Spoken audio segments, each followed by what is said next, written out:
En cada familia hay una serie de roles distintos que encarna cada quien. Siempre está el adolescente rebelde, siempre está la madre chantajista y hay algunos roles un poco más atractivos.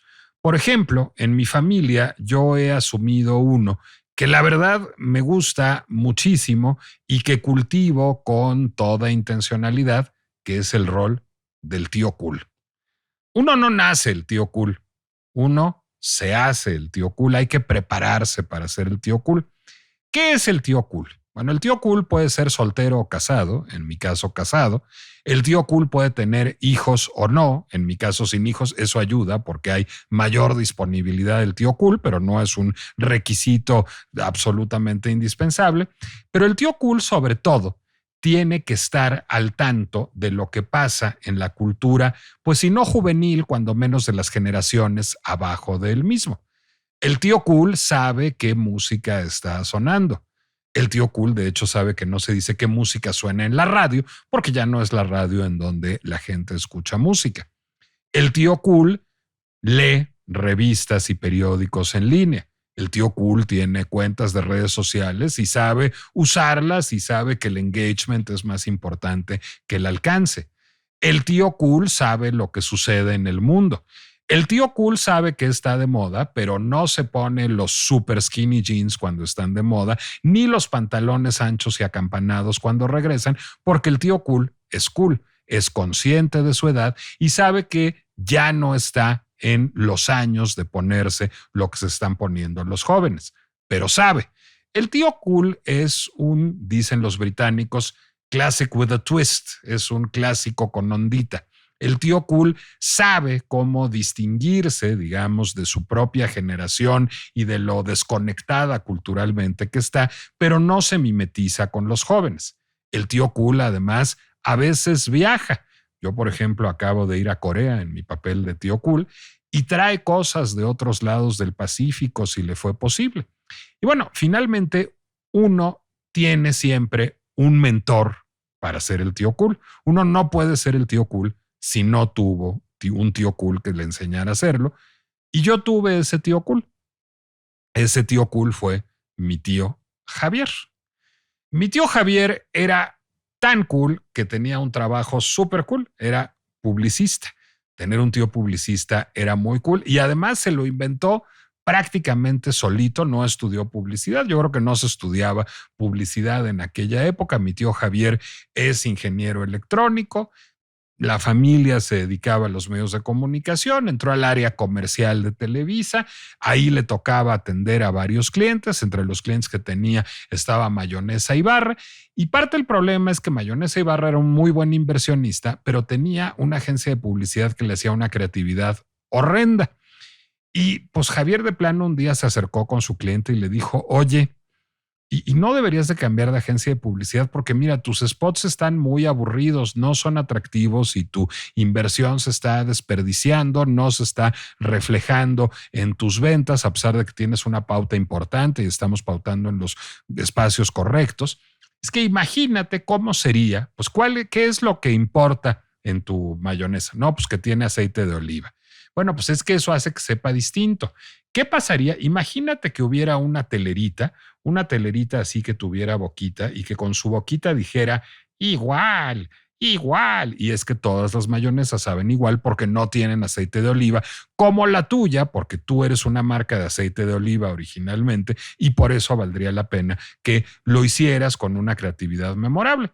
Bueno, pues tan lo convenció que Javier terminó renunciando a Televisa, puso su agencia de publicidad, que luego se convirtió en un cliente importante de varios medios, incluido Televisa, que se llamaba en el origen Javier Vale y Asociados, ahora se llama Vale Network y la encabeza mi primo Nicolás, su hijo.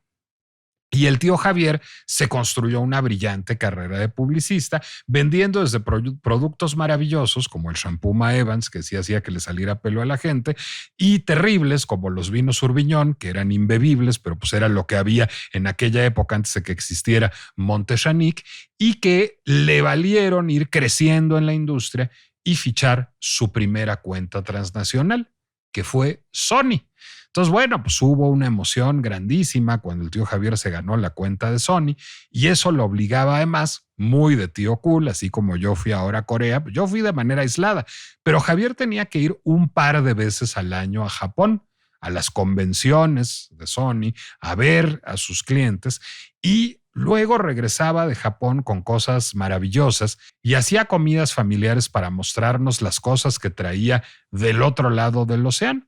Entonces un día de plano nos habló a mis papás, a mi abuela, a mí, nos dijo, tienen que venirse este domingo a comer a la casa porque traje una maravilla de Japón. Entonces, bueno, pues ahí estaba el tío Javier, la tía Vilma, hubo muchos tías, la tía Vilma fue la original y la más querida, pero pues los tíos cool luego son monógamos seriales, es el caso del tío Javier. Estaban mis primos, Nicolás y Vilma, y había una caja que a mí me asombró muchísimo, pues que tenía la misma marca de las cartas con que jugábamos Solitario y Continental en la casa. ¿Por qué? Porque Nintendo originalmente era una empresa de juegos de mesa y de insumos para casinos que solo a la postre empezó a desarrollar videojuegos.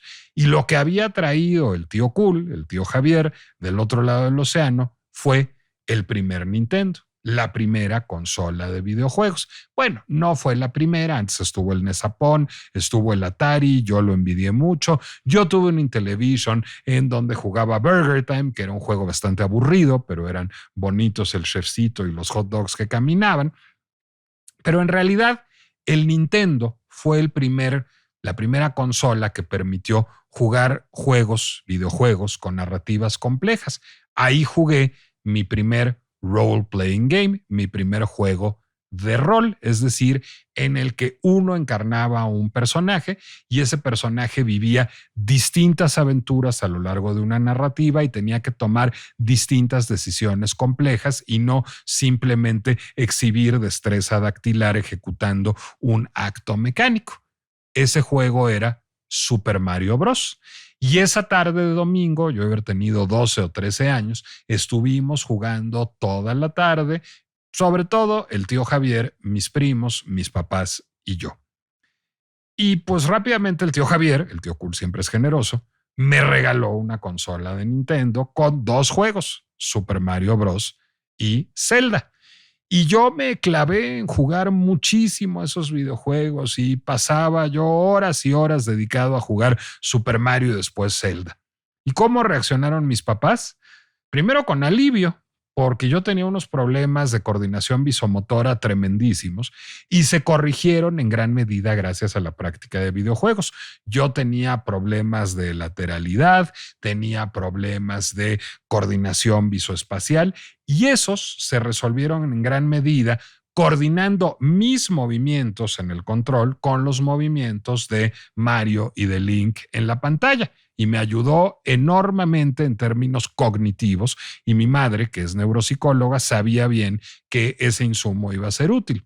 Bueno, eso lo dijeron como 5 minutos, porque ya después, pues más bien mis papás se encerraron a jugar videojuegos. Se volvieron de veras adictos. Es decir, pasaban fines de semana encerrados tratando de rescatar princesas, grababan de la pantalla los atajos en su videocasetera Betamax que generaba unas imágenes horribles en blanco y negro porque sabía que estaba siendo hackeada la imagen de la consola y se la compartían a mi tío Javier para que tuviera los tips para rescatar a la princesa. Es decir, se volvieron tan nintendomaníacos que a mi padre le dio una enfermedad que era conocida, no sé si lo sea todavía, como nintendinitis, que es prima del codo del tenista y que le dio por andarle dando al control toda una noche larga sin descanso ni reposo.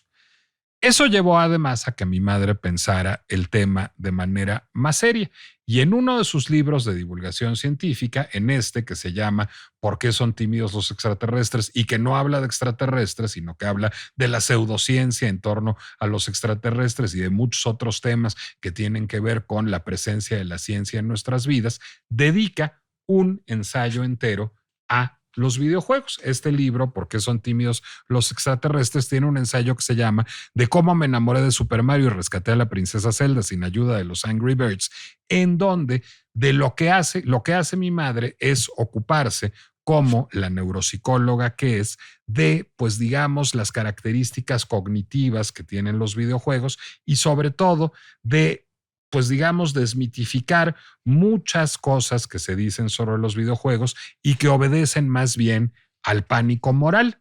Dice Tere Vale en ¿Por qué son tímidos los extraterrestres?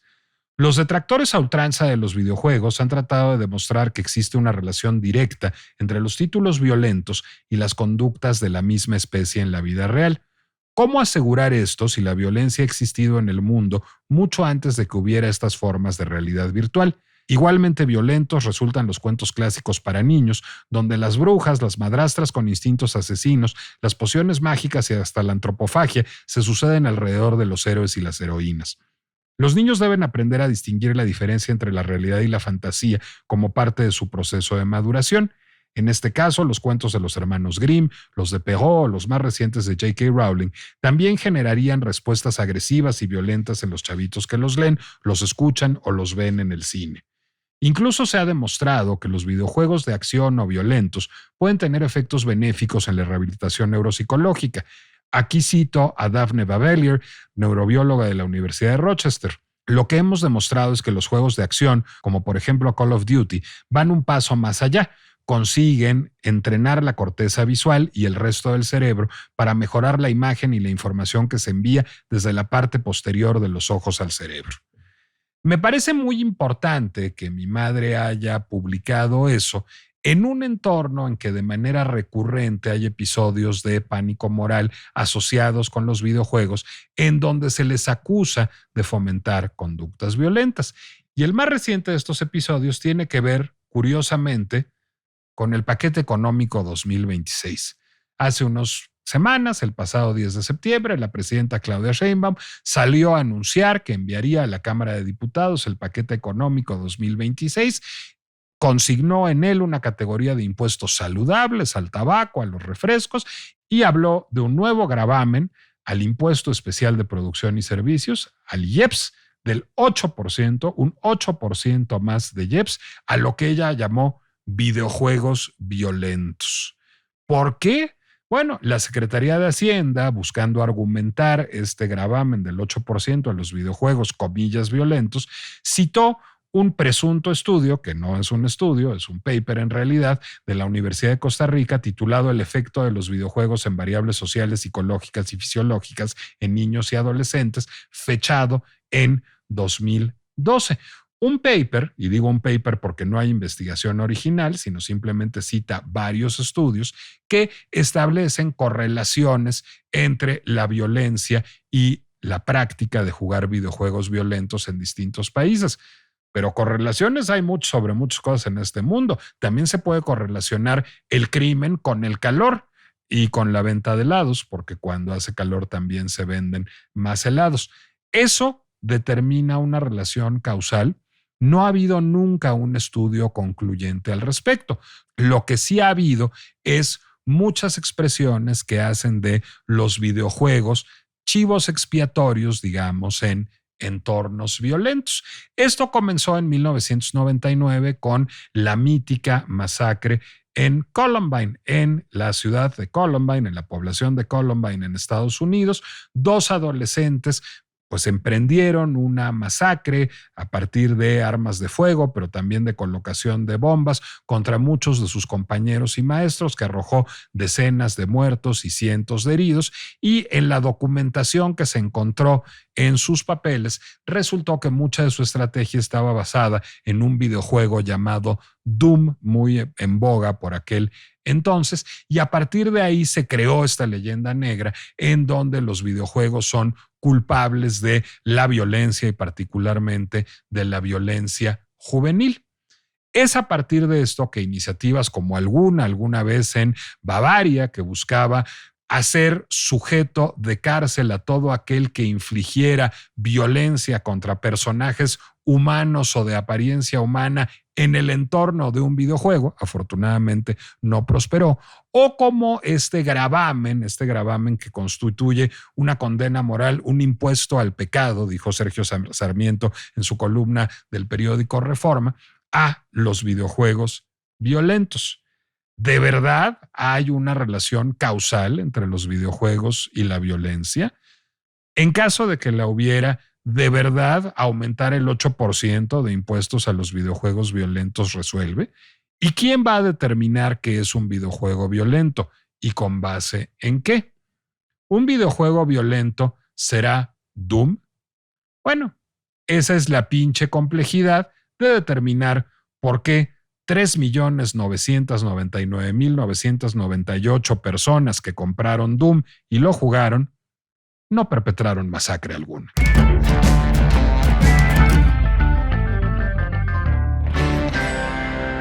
Soy Nicolás Alvarado, me da mucho gusto darles la bienvenida a La Pinche Complejidad, el podcast de El Heraldo Podcast, en donde, bueno, pues obligadamente abordamos las polémicas del momento, las polémicas del día, y en este momento una de ellas es la propuesta de la presidenta de la República, de la presidenta Claudia Sheinbaum, como parte del paquete económico 2026, de implementar un gravamen al IEPS, al Impuesto Especial sobre Producción y Servicios, equivalente al 8%, a lo que ella llama videojuegos violentos. Y dice que tiene que ver con temas de seguridad, que tiene que ver con temas de salud, que es un impuesto saludable. La Secretaría de Hacienda, en su fundamentación de este impuesto especial a videojuegos violentos, que va aparejado al del tabaco, al de los refrescos, etcétera, cita lo que ellos llaman un estudio, pero no es un estudio, es un paper académico que cita varios estudios, no hay investigación original en él, que se llama El efecto de los videojuegos en variables sociales, psicológicas y fisiológicas en niños y adolescentes, y que es publicado por dos investigadores de la Universidad de Costa Rica en el año 2012. Bueno, esto no es un estudio, es decir, no hubo investigación más que documental en este paper.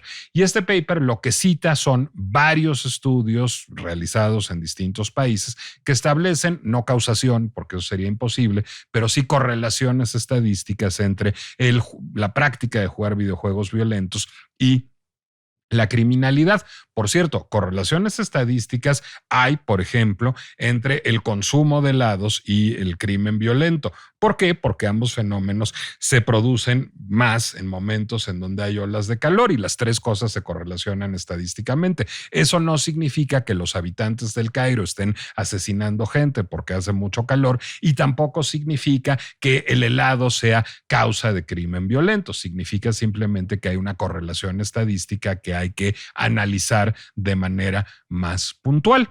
Lo mismo pareciera pasar de acuerdo a estos estudios y pareciéramos estar ante un fenómeno de pánico moral cuya pinche complejidad amerita analizar. Sin embargo, yo sé poco de videojuegos. Conté una larga historia de mi relación con los videojuegos, pero la verdad es que terminó muy poco después de esto. Yo jugué Super Mario Bros. Un par de ediciones, Zelda un par de ediciones, haber rescatado un cuarteto de princesas y después me dio por otras cosas, francamente. Entonces, a partir de eso decidí invitar a alguien que sí sepa. Y nuestro invitado hoy no es solo un músico de excepción, un músico que se maneja en muchos registros, incluido el de la música comercial, sino que además de ser un músico, un compositor y ejecutante dotado, es alguien que estudió videojuegos, que estudió diseño de videojuegos. Entonces, Carlos Ramírez, me imagino que estas discusiones pues no te deben de ser ajenas, cuando menos desde tiempos de la masacre de Columbine en 1999, aunque probablemente eras demasiado joven para estar hablando de eso. Nicolás, muchas gracias por tenerme aquí. Es un gusto estar aquí en La Pinche Complejidad y estar en un espacio del Heraldo que siempre va a ser una casa. Fíjate, sí estaba muy pequeño para eso, pero no soy ajeno a estas conversaciones. Estudiando diseño de videojuegos, mucho de lo que se abordaba era el Game Studies, que es esta aplicación académica o esta manera de abordar los estudios desde un aspecto, desde una óptica de antropología o desde la sociología. Y existe una gran documentación que básicamente está bastante peleada, no voy a mentir, está bastante peleada sobre si hay una correlación o no. Pero definitivamente... No, a ver, una correlación hay, más bien una causalidad, ¿no? Por supuesto, y que creo que incluso mucho del debate de la gente a la hora de la recepción de esto es hablar acerca de qué tan obsoleto es estos papers de 2012. Pero jugándole al abogado del diablo, me gustaría citar a alguien que le precede mucho antes. En 1938 se publica un texto llamado Homo Ludens de Johann Huizinga. Johann Huizinga, aparte de ser un historiador y un sociólogo que había abordado ya muchos temas históricos, le empezó a fascinar el tema de dónde viene la cultura. Él se hizo la pregunta de qué es lo que viene antes de la cultura y que termina como consecuencia formando un orden social, una estructura jerárquica en el orden social. Y él sostiene que el juego precede a la cultura. Entonces habla observando a diferentes grupos de mamíferos, entre ellos una manada de lobos, que habla que cuando hay una nueva camada, estos cachorros empiezan a jugar entre ellos. Entonces juegan de manera similar a lo que los humanos hacemos de cuando somos niños, que vamos replicando conductas que podemos observar en adultos o en otras personas, en este caso en los papás, digamos, de estos lobos, y que esto permite que puedan tener aprendizaje de cómo cazar, de cómo defenderse en manada, cómo trabajar en equipo para poder sobrevivir.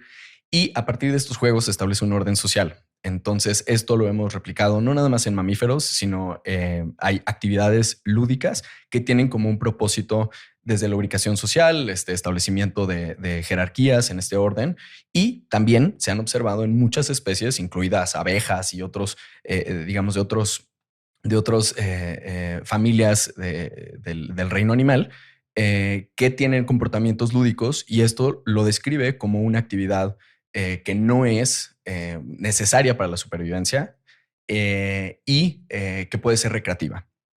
Trayendo a Huizinga un poco al contexto actual, pensando cuál es el propósito de un juego y basándonos en que no es un tema de supervivencia, sí hay algunos aprendizajes que hay. Cuando jugamos, podemos nosotros estar desarrollando pensamiento lateral, resolución de problemas, trabajo en equipo, comunicación, pero no necesariamente eso se traduce a que entre las cosas que aprendemos a replicar actitudes o disposiciones violentas, así como tampoco las positivas necesariamente. O sea, no es que alguien que juegue Zelda y que rescató a la princesa ya va a ir, va a rescatar y se va a convertir en un activista o en un héroe que tenga una causa militante, ¿no? Pero sí está ejercitando el pensamiento lateral, la resolución de problemas y otras cosas.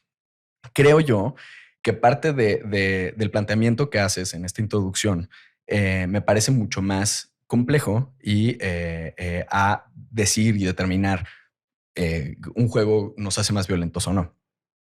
A ver, es que yo creo que haces muy bien, Carlos. Bueno, te interrumpiste. Ahora tercio. No, y creo que existen como esos muchísimas maneras de abordar el tema. Creo yo que una de las cosas que me parece que también podemos extraer de esto es de lo que planteas de la pregunta es, bueno, ¿y qué hace un juego violento? Voy a traer otro ejemplo, por ejemplo, para poder ejemplificar esto. El ajedrez. El ajedrez comparte muchas características que otros juegos pueden tener, donde hay dos fuerzas compitiendo, haciendo uso de una estrategia bajo las mismas reglas. Esto es muy importante en los juegos. Cuando jugamos, estamos compartiendo una serie de reglas y es orden absoluto, ¿no? Es orden total. Hay condiciones de victoria, hay condiciones de derrota, hay reglas bajo que las dos partes están compartiendo bajo un acuerdo mutuo en el cual podemos entrar a jugar en el momento que esté consensuado y podemos dejar de jugar en el momento que uno quiera, cualquiera de las dos partes. No es obligatorio, ¿no? No es eterno, está delimitado dentro de una experiencia contenida y dentro de eso no hay una recompensa inmediata que pueda ser un premio o una motivación extrínseca, sino es intrínsecamente elegido el jugar y existe un elemento de dominio entre uno y otro a partir de esta jugabilidad. Las mecánicas que están implementadas ahí tienen que ver con algo donde se podría argumentar que es violento. Estamos replicando a través de las diferentes piezas del ajedrez algo que podría ser una estructura militar, pero no por eso significa que entonces se convierte, digamos, o se tipifica como un juego violento, sino incluso se puede tipificar antes como un deporte, antes que un videojuego, un juego violento. Es que, a ver, yo ahí justamente quisiera ir. Primero, yo creo que los seres humanos somos intrínsecamente violentos. Es decir, no es algo de lo que pueda sustraerse la naturaleza. De hecho, la naturaleza es también intrínsecamente violenta y nuestra relación con ella es violenta. Nuestra relación con la naturaleza pasa en buena medida por tratar de domeñarla, de controlarla, de domesticarla para que no ejerza su violencia contra nosotros. Y ese proceso, el cambio climático es buen testigo de ello, pues también acusa una violencia de nuestra parte. El ajedrez es un deporte, ha sido clasificado como tal, y como todos los deportes es violento. Es decir, si nosotros atendemos a la reseña de un partido de fútbol, de un partido de americano, de un partido de tenis incluso, pues todo el campo semántico es un campo semántico que abreva de lo militar. Hay defensas, hay ofensivas, hay anotaciones, hay fueras de lugar. Es decir, realmente hay una batalla que se está librando. Está sublimada, diría yo, en una estética que no resulta a priori violenta. Es decir, la estética del ajedrez tiende más bien a lo histórico y lo elegante o lo abstracto. La estética del fútbol, pues pensemos en, ya hablábamos aquí alguna vez de Olimpia, de Leni Riefenstahl, tiende también a esta cosa como edificante y helénica, pero la verdad es que en el deporte está jugada la violencia todo el tiempo y en las relaciones humanas está jugada la violencia. Y eso es parte, digamos, consustancial de los seres humanos. Ahora, déjame ir a la primera parte de tu argumentación que tiene que ver con Huizinga. Huizinga es uno de los poquísimos autores que han abordado el juego en términos filosóficos e históricos. Casi diría que el único otro gran filósofo del juego podría ser Roger Caillois, que justamente opina lo contrario de Huizinga. Para Roger Caillois, el juego es una huida de la realidad, es lo opuesto de la realidad. Para Huizinga, el juego es estructurante, cuando menos de la cultura. Es decir, toda la cultura habría sido derivada del juego. Y el videojuego, digamos, lo que sí tiene, Carlos, es, pues digamos, algo muy inesperado hasta que apareció en términos del juego. Normalmente existían productos audiovisuales antes de los videojuegos, pero eran consumidos de manera pasiva. Es decir, uno se sentaba a ver Naranja Mecánica y todavía puede hacerlo. Y entonces Alex Delarge, interpretado por Malcolm McDowell, le pasaban toda suerte de aventuras y uno veía cómo le pasaban y cómo golpeaba gente y cómo luego era maltratado y cómo luego era lobotomizado, etcétera. Pero eso era una experiencia pasiva. Y en el juego, pues uno estaba muy consciente del dispositivo juego porque veía las porterías de fútbol o veía el tablero de ajedrez o el tablero de damas. Es decir, uno no se sentía inmerso, digamos, en una realidad actuante.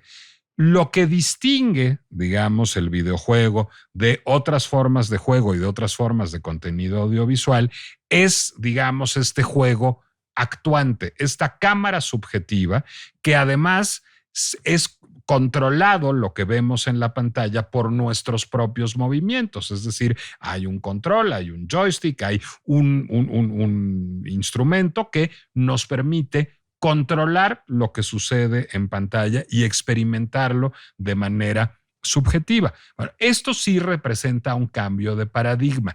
¿Cómo juega ese cambio de paradigma con la psique humana, Carlos? Híjole,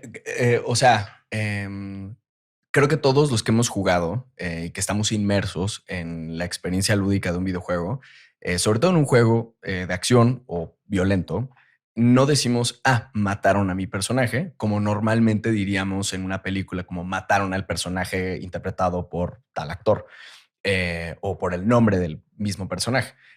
Cuando jugamos videojuegos, comúnmente expresamos me mataron cuando estamos perdiendo, cuando ya sucedió eso que en un plano ficticio y estamos conscientes de que es algo ficticio y que es una abstracción, que es una simulación de algo, pero lo llevamos hacia uno mismo. Creo que seguramente habrán muchísimas instancias en las cuales uno, dentro de esta inmersión, podemos creernos ciertos aspectos. Creo que en videojuegos sí podemos creernos varias otras cosas que pueden suceder, como en otras formas de expresión artística y cultural, como lo ha sido el cine, puede existir, ¿no? Una persona que desde una inestabilidad emocional se ve representado en una película y puede llevar un aprendizaje de ahí, de cómo ese personaje salió adelante y se ve inspirado o se ve todo lo contrario, ¿no? Se siente peor. Creo que eso también puede ocurrir en videojuegos, pero eso es independientemente de la obra. Creo que eso habla más del espectador o del consumidor que de la obra en sí. Y creo que lo que cambia en videojuegos es simplemente la narrativa de cómo se percibe, pero no creo que alguien a partir de eso diga, ah, yo soy Link, estoy jugando en Zelda y yo estoy rescatando, sino creo que definitivamente hay una elección que es parte de lo que a mí me gusta la visión, me gusta más la visión de Huizinga, es que hay diferentes principios de lo que hace un juego. Hay otros autores que lo han abordado desde el psicoanálisis, como Watson, como, o incluso, perdón, del conductismo, como pueden ser conductas aprendidas. Ahorita que pusiste el ejemplo de la naranja mecánica, me parece pertinente usarlo, ya que mucho de lo que es la tesis que se ve en esa película es condicionamiento. ¿No? El condicionamiento que va reforzando o disminuyendo o castigando ciertas conductas y que eso va a partir de la repetición y a partir de condicionar estímulos que desde un principio no están directamente relacionados o condicionados a una respuesta. Los videojuegos sí refuerzan conductas de aprendizaje, tienen un componente pedagógico constante, donde si yo le pico A y salta mi personaje, tengo una retroalimentación directa y eso genera a que inmediatamente que yo haga una acción hay una consecuencia de la cual estoy viendo y eso nos lleva a un grado de inmersión que, a diferencia del cine, como bien lo mencionas, es una disposición pasiva de parte de quien consume una pieza audiovisual. En ese sentido, creo que los videojuegos logran algo que otras expresiones culturales no logran, que es que todo el tiempo hay una respuesta directa y una consecuencia directa que podemos ver cómo afecta a los sistemas y nosotros nos vemos afectados por esos mismos sistemas. Déjame regresar a la terminología que mencionaba yo en la introducción. Hablamos de que hay, digamos, campo semántico de la guerra en el mundo de los juegos. En el mundo de los videojuegos también hay campo semántico del teatro. Es decir, dijimos role-playing games, es decir, juegos de rol. Vamos a jugar a que yo soy Super Mario. Vamos a jugar a que yo soy Link. Vamos a jugar a que tengo que liberar este reino. Bueno, pues eso es un procedimiento, digamos, que lleva una experimentación vicaria de sensaciones y de escenarios que deriva directamente del teatro. Y curiosamente, tú estás casado con una actriz, con Mariana Lafón. Yo he estado muy cerca del mundo del teatro muchos años de mi vida, produzco teatro, tengo una gran amiga actriz que es Aurora Cano y curiosamente con Aurora y con Mariana he tenido la misma conversación alguna vez en mi vida, que es, ¿y tú por qué actúas? Y la respuesta ha sido, para vivir otras vidas. Pues sí, pero yo ahora estoy trabajando con Mariana, gracias a su generosa invitación, en una obra en donde Mariana encarna una inteligencia artificial y no creo que te llegue a hacer listas de reproducción algorítmicas en la noche a tu casa, Carlos, ni a mí, Aurora nunca me ha amanecido, digamos, creyéndose la infanta Margarita o una misionera finlandesa que tiene un voto de abstinencia, es decir, pues realmente esas son realidades paralelas que se experimentan de manera vicaria y una persona que tiene, digamos, condiciones de salud mental razonablemente sanas, pues no va a incurrir, digamos, en una percepción alterada, esquizofrénica, psicótica de la realidad, que sería el caso, que la lleve a pensar que es una inteligencia artificial de música o que es la infanta Margarita. Bueno, y la prueba, la decía yo en la introducción, es Doom, el videojuego que jugaban y a partir del cual estructuraron su estrategia para ejecutar la masacre de Columbine, los dos adolescentes que la ejecutaron, vendió 3.5 millones de copias en el mundo. Ese es exactamente el resultado comercial de Doom. Pues 3.999.998 de esas personas que compraron Doom y jugaron Doom no salieron a matar a nadie. Entonces, más bien sí hay un fenómeno de pánico moral en donde se pensaría que tienen efectos psicotizantes que no hay manera de que tengan los videojuegos, ¿no, Carlos? Salvo una persona que ya acusa un trastorno psicótico. Yo creo que sí, pero justo videojuegos se ha convertido en el chivo expiatorio en muchas ocasiones. Creo que es más fácil culpar y decir, es que esos monos te hacen violento y demás. Doom, por cierto, que a mí me encanta, es un juego que incluso ha seguido creciendo, ¿no? Ha crecido a un punto donde se ha convertido en una caricatura y creo que así es percibido por los gamers que consumen estos juegos. Personalmente yo disfruto mucho desde un aspecto de comedia. Me parece muy chistoso la entrega de la violencia caricaturizada, donde hay un exceso de testosterona en la manera en la que se pinta todo esto. Son estos cuerpos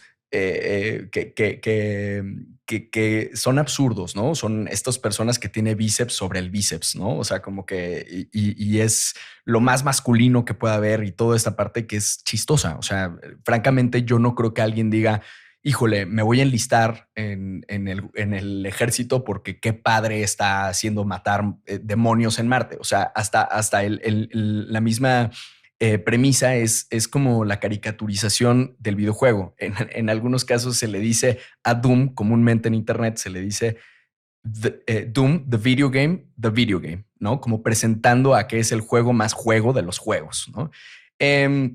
Y definitivamente yo lo uso para relajarme. O sea, en el momento que yo estoy muy estresado, digamos que es una experiencia catártica que permite poder tener un momento de adrenalina, porque es un tipo de shooter que vas pasando entre cuarto y cuarto. Entonces tú ya sabes que en el siguiente pequeño cuarto que vas a entrar vas a tener una dosis de adrenalina de 5 minutos intensos, donde después vas a tener un momento de catarsis y de soltar ese momento de frustración que puedas llegar a tener en el día. Pero no es como lo que puede suceder, por ejemplo, digamos, yo lo veo como en lo que pasa en el tráfico. Cuando uno va en el coche, en el tráfico, y alguien se mete en el coche, dices, ¡ay, lo quiero matar! Pero no te bajas y lo matas, ¿no?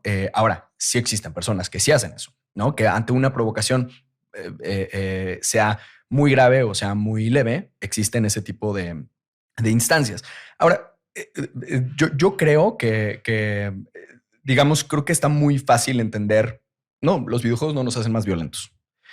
Ahora, jugando al abogado del diablo, y siendo que mi postura es que no comparto la postura de que los juegos nos hacen más violentos, pero jugando al abogado del diablo hay algunas cosas que no se plantearon en esta conversación y que me parecen dignas de abordar. Se ha observado en años recientes en plataformas de juegos como Roblox o como Minecraft o Fortnite, estos juegos donde juegos AAA de categorías muy grandes donde se basan para muchos usuarios jugando al mismo tiempo, sí han habido casos de reclutamiento a grupos radicales y extremistas. Así como existe en TikTok o existe en Instagram o existe en Facebook, es un espacio donde hay personas que no tienen un criterio formado, o sea, menores de edad, y que en estos hay grupos que se aprovechan de entrar a estos espacios donde no hay un filtro de entrada, sino yo bajo la aplicación, creo mi usuario en 2 o 3 clics y ya puedo estar jugando. Y entonces estoy expuesto a que se me aborde por medio de un grupo radical. Pero igual que el reclutamiento en una secta o en un culto, no tiene que ver tanto con el espacio o en el medio, sino cómo está la persona con las defensas, qué tanto criterio se tiene y sobre todo, qué tanta supervisión de control parental hay alrededor del consumo de algo. Déjame, de hecho, citar a un académico que ha investigado la relación de videojuegos y violencia de manera muy acendrada, que es Patrick Markey. Patrick Markey es un psicólogo de la Universidad de Villanova en Filadelfia que ha hecho su campo de investigación, la relación entre videojuegos y violencia, y que tiene un libro, que tiene uno de los mejores títulos de la historia de la industria editorial, que es Moral Combat. Es justamente un libro que trata de cómo los juegos como Mortal Kombat han redundado en una suerte de gran batalla cultural, digamos, apuntalada en el pánico moral sobre la relación entre la violencia y los videojuegos. Una de las cosas que ha descubierto, correlacionando además varios estudios en el mundo, es que de acuerdo a muchas correlaciones estadísticas, la violencia baja en ciertas comunidades, en ciertas ciudades incluso, al momento de la introducción de un nuevo videojuego. Pero rastreando la idea, no es que el videojuego sirva como un desfogue catártico que hace que la gente deje de salir a matar gente. Lo que hace el videojuego es que hace que la gente deje de salir de su casa. Punto. Es así de sencillo. O sea, en comunidades en donde la violencia juvenil es prevalente, la violencia por parte de hombres jóvenes, de hombres que son preparatorianos o universitarios, que están de violencia pandilleril, cuando sale un nuevo videojuego, todos esos hombres adolescentes o jóvenes se van a guardar a su casa a jugar el videojuego y la tasa de criminalidad baja. Por supuesto, vuelve a subir cuando pasa el boom de ese videojuego y no vuelve a verificarse este fenómeno hasta que hay otro estreno importante. Eso no lleva, por supuesto, a Markey a decir que los videojuegos son una buena estrategia disuasora de la violencia. Lo que lo lleva a decir es posible correlacionar casi cualquier cosa con casi cualquier cosa, porque la realidad siempre es mucho más compleja. Pero hablando justamente de esto y de lo que tú decías, Carlos, creo que ahí sí lo que tenemos es un fenómeno de juventudes solitarias que están en casa, que encuentran una vía de escape a través de los videojuegos violentos o no violentos, ¿eh? Me da exactamente igual si es Doom o si es Minecraft. Puede ser un videojuego de lo más lindo, con bonitos paisajes y música amable, pero que empiezan a encerrarse en una burbuja en donde solo tienen relación con esta comunidad gamer, y esta comunidad gamer puede ser infiltrada, en efecto, como bien dices, por el crimen organizado para reclutamiento forzado, pero también por predadores sexuales. Es decir, yo acabo de conocer la historia en un centro universitario de alguien que fue reclutada jugando un videojuego para nada violento y estaba,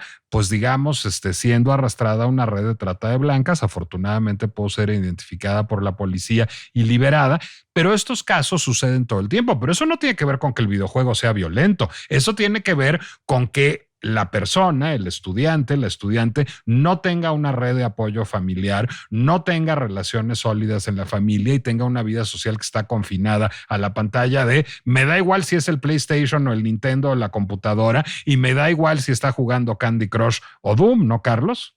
O incluso también eso se ve en otros campos que no tienen nada que ver con los videojuegos, o sea, en un equipo deportivo, en una escuela, en iglesias, ¿no? En centros religiosos, o sea, o en TikTok. Digamos, o en TikTok o Facebook o cualquiera, o incluso en el periódico. O sea, creo que ahí habla y acusa un poquito lo mismo que regresando a alguien que pueda tomar como estos tiroteos que han existido a partir de que alguien vio Batman y se creyó el guasón y entonces fue y tuvo un tiroteo. Pues ahí más bien yo creo que se tendría que hablar acerca de violencia sistémica, creo que se tendría que hablar acerca de políticas, sobre todo en Estados Unidos, que es donde más ocurren estas cosas, pues políticas de regulación de posesión de armas. O sea, creo que hay muchísimas otras conversaciones y regreso. Creo que los videojuegos es esa excusa fácil, es esa salida fácil para tratar de simplificar un problema que lo que acusa realmente son muchas otras cosas que fallan. Por ejemplo, creo que la supervisión del consumo de padres, creo que si alguien puede censurar qué tipo de contenidos puede ser para un menor de edad, son sus padres, son las personas que están responsables y que en teoría deberían de poder tener la capacidad de ejercer un pensamiento crítico en lo que va desarrollando el sujeto, o sea, los hijos, el desarrollo, digamos, de este criterio. Pero yo lo que creo y que la respuesta, y comparto esta respuesta con mucha de la gente que está allá afuera y que recibimos esta noticia un poquito como ay, otra vez este tema, también se va para otros caminos que no tienen nada, o sea, que no nada más radica en la violencia. Creo que ese es, digamos, que la parte frontal. Pero, ¿cuáles son las otras consecuencias que hay? Y sobre todo, ¿cuál es la razón del tema fiscal? ¿No? Esta imposición de 8%, de entrada a mí lo que me preocupa siendo una persona participante activamente en esta industria, tiene que ver sobre el contexto en el que se plantea esto. los videojuegos, o sea, lo primero que me preocupa a mí es, los videojuegos son una industria que está creciendo mucho en México. México ya no está en pañales en la industria de videojuegos. O sea, eso es una narrativa que se ha tenido mucho tiempo. Pero ahorita somos más de 120 estudios en México que estamos activamente desarrollando de manera profesional videojuegos. Estos videojuegos han viajado a Cannes, han ganado premios en Tokyo Game Show, en el Amaze Berlin Fest. En todos lados estamos siendo competitivos a nivel internacional. Aunque de manera emergente, ¿no, Carlos? No somos China, ni Corea, ni Japón, ni Estados Unidos, ¿no? Exactamente. Y creo que justo la razón por la que no estamos ahí y que otros países sí están, por ejemplo España, por ejemplo Colombia, por ejemplo Suecia sobre todo, es que tienen incentivos fiscales, que hay un apoyo del gobierno, que hay instituciones, ya está sindicalizado en muchos aspectos, hay un gremio mucho más forjado y hay apoyo del sector privado y del sector público para poder estar desarrollando más juegos. La noticia de los impuestos viene como unos días antes de que se anuncie después de que va a haber unos videojuegos hechos por el gobierno, con fines educativos y todo aquí en México, que ahorita llegó a ese punto, pero pensando en nosotros los estudios independientes y que estamos activamente desarrollando juegos, reconocemos que los videojuegos, incluso nuestro propio consumo, no son parte de nuestra supervivencia, ¿no? O sea, si yo tengo que pagar algo y tengo unos ingresos limitados, pues voy a pagar primero mi renta, mi comida, Sí, no son canasta despensa. Básica, digamos. Exactamente. Y entonces, siendo un producto que no tiene esa elasticidad que hay, en un tiempo donde hay una recesión económica o un tema arancelario fuerte y donde están cambiando tanto la economía en este momento como la economía que podemos percibir en nuestra individualidad o en nuestra persona, pues digamos que vamos a poder reemplazar esos productos. Entonces, ¿a quién le está dando en la torre estos productos? Pues lo que no se está hablando de aquí y que es una lectura un poquito más profunda es a los desarrolladores independientes, ya que, por ejemplo, Xbox tiene su Game Pass, que por una cifra como de 300 pesos puedes estar jugando una gran cantidad de juegos. Yo como consumidor de eso lo agradezco muchísimo porque por una suma relativamente baja, lo mismo que pagaría por un Netflix o por alguna de estas plataformas, puedo acceder a muchísimos títulos que de otra manera tendría que estar gastando, o sea, decenas de miles de pesos para poder acceder a todos sus juegos. Pero eso está centralizado en las empresas transnacionales que pueden amortizar estos costos y pueden tener una suscripción muy baja y que tiene un costo de adquisición muy bajo para el consumidor en comparación a lo que los estudios de desarrollo independiente no podemos hacer. Yo no tengo un ingreso de millones y millones y millones de dólares anuales, por lo cual puedo regalar o bajarle el costo a mis producciones. Tenemos que pagar nóminas, tenemos que poder sostener un estudio de videojuegos y para eso pues necesitamos poder aprovechar lo más que se pueda esto. Entonces, regresando al 8% de algo que, como bien mencionaste, ¿quién determina qué es violento o qué no? Pues podría ser que mi juego se considere violento arbitrariamente y que eso, por un lado, disminuya la cantidad de mercado al que yo puedo abordar. Dos, es no nada más competir digamos, de tratar de conseguir dinero sin incentivos fiscales. No existe un EFI Juegos o no existen estos otros incentivos fiscales. Entonces, aunque yo tenga, que sí tenemos muchos personas que podrían ser digamos, contribuyentes a esto y que podrían invertir, dicen, oye, pues es que, pues, ¿cómo le hacemos para que yo pueda deducir mis impuestos contigo y mejor, pues vamos a hacer un juego, ¿no? Hay mucha gente que entiende que los videojuegos son sexy, ¿no? Como negocio, pero no existen los canales para eso. Entonces, a raíz de eso, más los impuestos, realmente a quien se está opacando es a los estudios independientes y del talento nacional. Segunda cosa que me preocupa mucho es la estigmatización de los videojuegos como con un carácter no nada más violento, sino creo que es regresar a la idea de los monitos, ¿no? Pues eso te explica, Carlos, perdón por la interrupción también, por qué no hay un EFI Juegos. Es decir, de acuerdo al criterio del gobierno federal, el cine o el teatro o las exposiciones son formas de arte legítimas y el videojuego no, lo cual es una visión, pues perdóname, eminentemente conservadora y prejuiciada. Totalmente y también bastante ignorante, ya que existen todos los serious games que son juegos que pueden ser para tratar afasias, por ejemplo, ¿no? Hay juegos para tratar afasia de Wernicke o de Broca que son temas clínicamente complejos de tratar o para tratar estrés postraumático y muchos padecimientos clínicos que de otra manera son muy, muy difíciles de acceder o muy costosos de acceder a esos tratamientos. Y los videojuegos es una manera mucho más económica y efectiva de tratar algunas instancias de estas. Entonces, eso como uno de los muchos ejemplos de los tipos de juegos que pueden ver, que pueden tener que ver con algo clínico, con un aspecto educativo. Yo tuve la fortuna de trabajar varios años en el sector de educación financiera e hicimos juegos que podían hacer uso de semiótica, hacer uso de símbolos para poder incluir digamos, en la integración o la incorporación financiera de sectores que están, sobre todo de poblaciones analfabetas, personas que de repente estaban en un sector o que pertenecían a una comunidad marginada o indígena que no saben leer y escribir y que de repente se tienen que incorporar a un sistema fiscal y bancarizado. Entonces, ¿cómo le explicas a una persona cómo pagar impuestos o cómo hacer uso de un cajero?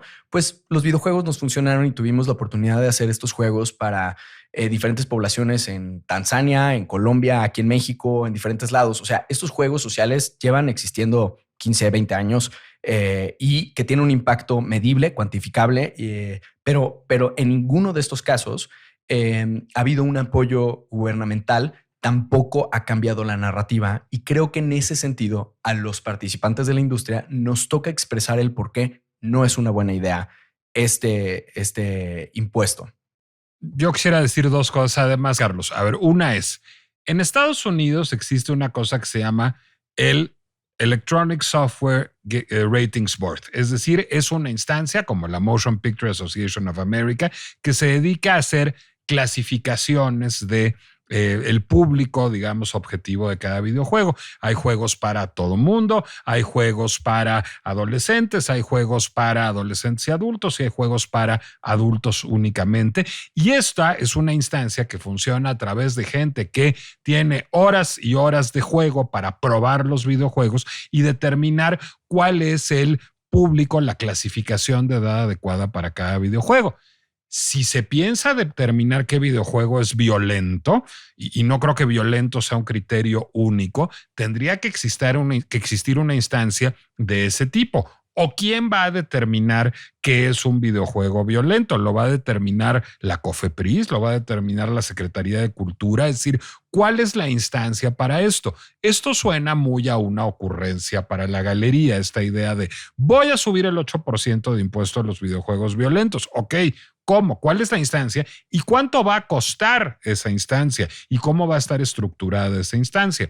Segundo asunto importante, citando otra vez a Patrick Markey, este académico de la Universidad de Villanova, Markey refiere un estudio hecho en la Universidad de Berkeley en los años 70, en pleno hipismo, en donde haciendo pruebas de salud mental a los estudiantes de Berkeley, los estudiantes de Berkeley que fumaban marihuana parecían tener mejor salud mental que los que no fumaban marihuana.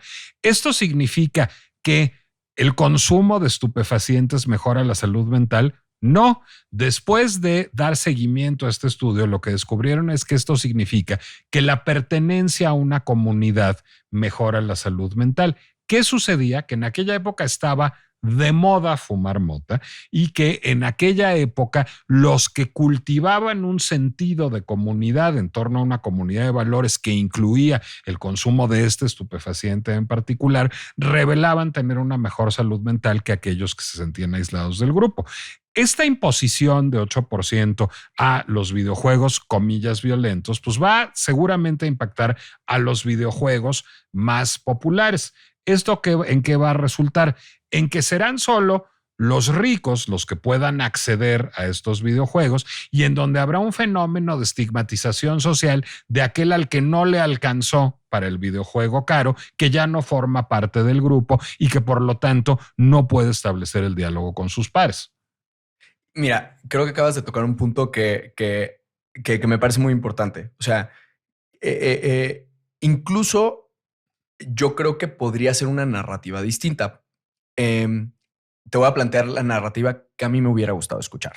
Es, siendo que hay 120 juegos, estudios de desarrollo de videojuegos actualmente, de talento mexicano formado aquí en México y que ahorita ya no está habiendo tanta fuga de talento a otros lados, si pudiéramos tener apoyos para poder hacer juegos, el derroche fiscal que se ha visto en otros lados, el derroche económico que hay y ese derrame que hay, digamos, que ocasiona los juegos de producción alta, con altos valores de producción, es bastante más que el 8% que se le puede imponer. Pareciera que es un acto de censura desde un lugar poco informado y que, como bien mencionas, lo que hace es que disuelve lo que de alguna manera se está consolidando. Es una comunidad activa donde yo puedo ir a sentarme con la gente de Navegante Entertainment, aunque yo no he trabajado con Navegante, y hay un sentido de compañerismo en la misma comunidad de desarrollo de videojuegos, así como con Macula Interactive, que es un estudio con el que desarrollo mucho, Covered Wonders, con el que trabajo constantemente. Llego con cualquier otro de los estudios y hay un sentido de apoyo y de compañerismo. De entrada, eso, siendo un gremio que se está consolidando cada vez más como una comunidad, crea juegos y todos estamos interesados en crear juegos que generan comunidad. Porque sabemos que parte del tipo de tendencias de consumo que hay en juegos, en un tiempo de posverdad, en un tiempo de aislamiento, en un tiempo de cámaras de eco, ya sea en redes sociales o algo, el sentido del juego y de esto que mencionaba de jugar bajo el mismo paraguas, bajo las mismas reglas, en la misma cancha y con un mutuo acuerdo, lejos de convertirse en un espacio negativo, es un poco más similar a este caso que tiene lo que planteas de la Universidad de Berkeley. Hay un sentido de comunidad, hay un sentido de pertenencia y eso creo que es muy importante para la formación de valores compartidos y de una sana convivencia. Lo que a mí me gustaría ver tanto como consumidor, así como gamer, como desarrollador de videojuegos, sería un apoyo para poder extender un poco más eso y nutrir esos valores lúdicos que nos da y que construyen parte de la cultura. Y en el otro punto, o sea, me parece muy delicado el seguir estigmatizando en un tiempo de posverdad, como menciono. Creo que de alguna manera termina aislando a México de no nada más de la industria, sino de la conversación más inteligente.